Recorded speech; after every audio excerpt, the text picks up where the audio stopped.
Berkarar döwletiň täze ýamdan galkynşy döwrüne ýurdumyzyň hususy ulgamy, milli ykdysadyýetimiziň ösmegini aýratyn uly orna elemek bilen öňürilýän önümlen haritlaň hil derejetem barha ýokurlanýa.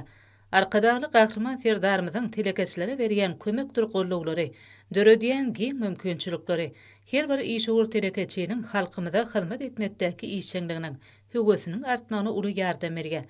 Özleri barada döredilýän şertlerden ruhlanyp tähme çekýän Türkmenistanyň Senagatçylar Telekeçiler Birleşmesiniň agdasy bolan Mar şäherindäki Nurly Ay harit nişanly döwrebap haritlary öňürgen hususy kerhanaň işçilerem ykdysadyýetimiziň çal tepkinleri bilen ösmegine münasip goşun toşýarlar.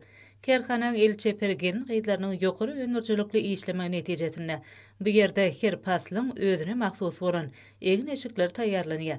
Hususiýetçileň arasy paxtadan we nahmatalardan taýýarlanýan göze gelegli döwrebap egin eşikleri kiçik we uly ýaşyl çağlara niýetlenendir. Milli öwüşgünlük haritlaň hataryna mekdep okuwçylarynyň libaslary hemde sport egin eşikleri bar. Kerhana boýunça şular ýaly owadan egin eşikleň 30-dan gorak görnüşi öňürilýär.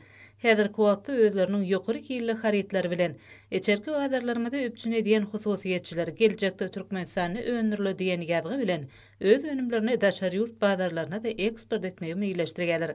Öz işlerini döwrüň talabyna laýyk guraýan bu hususy kerhanaň işçileri hususy ulgamyň ornuny ýokarlandyrmakda amal aşyrýan döwlet bähwitli işleri üçin arkadagly gahrman serdarymyza hemde gahrman arkadagymyza hoşallyk sözlerini beýan edýärler.